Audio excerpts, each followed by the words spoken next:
Boom, guys, listen, we're back, and today we have a different type of video. We're going to be looking at some mobility stuff. Recently, I've had some issues with my back. We're going to go into that, and we're going to be taking a look at some stuff. This comes usually from sitting a lot. It's the hip flexors, the front of the hips, right? Getting tight, and then that creates a curve. We'll have a look at that in a second. But if you're someone who's sitting a lot, perhaps you're having back issues and you don't know why, then take a look at this. This is kind of a remedy towards some back pain. It's not a complete bulletproofing. I'll cover that in the video, but this will give you some pain relief and definitely get you on the right track. All right, and it's really, really simple. So I'm going to walk you guys through it. And so I'm just going to play the video here. I have it in front of me and walk you guys through it, what you're seeing basically. So we're just warming up in the gym on the ellipticals. I like the elliptical because you get a bit of movement in the lower back with it as well. And we're having a look at, this is kind of what it is, like the anterior pelvic tilt. You have a swayed back. And this happens because, as you see, the hip flexors in the front are tight. And then that causes a curve, which cannot be fixed just by, trying to puff your chest up, because you still have the curve. And so what we need to do is we actually need to fix it from the hips, not just from, trying to puff our chest up and have good posture. That's not how this works. So we're doing the elliptical, like I said, 10 to 15 minutes, just get warm. Bike is also a good one. I wouldn't do treadmill because then you have to run on the lower back being curved, and that can create more issues depending on how severe it is. So that's why I like the elliptical. Get some movements in the hips, move the hips back and forth, right? Like Shakira said, hips don't lie, guys. Hips don't lie. The first thing, and we have the OF mark here because if you want to see the full video, it's on my OF. Right? Just kidding, I don't have one, but cat-cow stretch. It's not really that good of a stretch, but I still do it, right? Just to some activation. And here we have even more, feisty stuff going on. And as you see, also, look at those legs, guys. What is this? This is some horse meat, serious horse meat, and we have to tenderize the horse meat. Okay, we can't have stiff horse meat. There's a time and place for that too. Here's the couch stretch, though. This is one I start with. We have 2 sets, 30 seconds per leg. This can be a bit difficult for to start off with. Use some support. Don't be afraid to use support. Hold on to something. You don't want to go balls to the wall here and snap something up. But what you do is basically you put your foot up on a ledge behind you. I'll show you here in a second. Got to put your timer on. You put your foot up on a ledge, right? And you're gonna push forward with the hip, and this is gonna pull on that hip flexor, stretch it out nicely, and you're also gonna feel a bit in the front, in the quad there. That's for sure.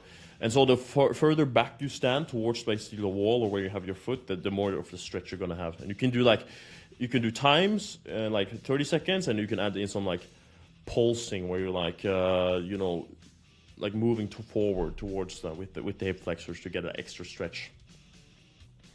And then we have the 90 and 90 hip rotations. These are really good too. Some more dynamic stuff. You can start off with these as well. Like for all these exercises, you can do them in whatever order you want. I like this order, and you can do a mix and choose. And if you don't want to do everything, you can do them as you please. But yeah, we're doing 8 to 12 reps each side. You see how this is where the stretch is right here. That's where the stretch is, and that definitely want to like push down when you get to that position. And depending on if one side is more tense than the other, you'll probably feel a bit more, it's pain, but that's fine, I had to put on my headset there because they were playing the fucking mix of, I don't know what it's called. Fucking anxiety remix, right? Fuck that shit, that's some TikTok music. So you do those, right? Some dynamic stuff, and then you go into the knee pulls. Knee pulls, great stuff. Just some stretches, right? Hell yeah. And then, it's 30 seconds each side. You time it, put the timer on. You don't need to do any rest. You do one leg, then you do the other leg. Then you can, rest for 30 seconds on the other leg. So you go back to the other leg again. Boom, boom, boom, boom, boom. This takes 0 time, guys. This doesn't take a long time at all. And after that, we go do glute bridges. Glute bridges are great. Activates the lower back, activates the glutes. 2 sets, 12 reps, and then you hold. You really, really squeeze at the top for 2 seconds. This is a good angle too. And here it is from another. You can see kind of like how it works. You squeeze the glutes, and you can look around with the foot placement and see how narrow and how wide, and you can look around with that. That's an interesting thing. And then you have the bird dogs. These are good. They hit the glutes, hit the lower back as well. So that's nice to do after the glute bridges. And 2 sets, 8 to 12 in each side. We're not putting any weight or anything on our lower back here. This is like just a remedy for some back pain. Really, really good. Just go ahead and try and keep your core stable. And you should feel this in your lower back and glutes. And probably in some of your abs too. And here we have the bread and butter, right? This is our back extensions. And maybe I'll make a bigger video on this.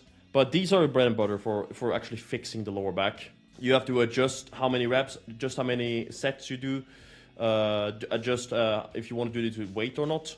I'm doing a variation here, which we did in like the special forces selections, where you kind of curl up. Really, really good actually. I really enjoy doing this, especially if you put the weight. You hold the weight in front of you on the forehead. I could show you that too, but doing those with weight, you want to build those up. That's going to do a lot for you. And then we have the stretches. Stretches, you can mix around with whatever stretches you find. I don't know what the hell these are called, but I like these. They kind of hurt though, especially on the side where I'm where there's more tension. I'm kind of paralyzed after it, so maybe it's not good to take it all out. Right, you should be careful with them. But I want to show you guys this one too, because I saw this one on Instagram. This kind of pisses me off, because they'll show you stuff like this on Instagram, and I don't know, I couldn't figure this out properly. Look, we're curling all over to the side. There's no space for us. We're too big for the gym. But on Instagram, right, they're all putting these fucking click-clack sounds when they're showing you stretches. Oh, do this to remedy back pain. It's like click, clack, clack, right? That's not what it looks like. That's not what it's going to sound like either. That's just weird. It's like some, fetish that people have for clicking, with the knuckles and stuff. That's probably why it works, why it goes viral. I couldn't figure this one out. It's not really that good. It just looks a bit weird. I prefer the first one, to be honest. But you can do whatever stretch you want for the lower back. Great, lots of great stuff. And then we're just going to finish up with the elliptical, right? Just to get some movement in there after the stretches, right? That's going to be good. Shirt on the wrong way around, that's no problem. We went in there, and then we did a good session. It's just 5 minutes on the elliptical to finish, and that's going to do a lot for you, let me tell you. The warm-up, important, right? So we don't want to make anything worse. And then, of course, like I said, the back extensions, that's where you're going to really get the most bang for your buck. These are really important, the back extensions. That's for a lot of back injuries and stuff, building the back up through back extensions. Perhaps even holding on to stuff if it's really bad. That's where you're going to find a lot of your kind of building blocks. Because just doing this, in the long run, it won't do a lot for you. You need to strengthen. You need to lengthen. You can't just stretch, and hope for the best.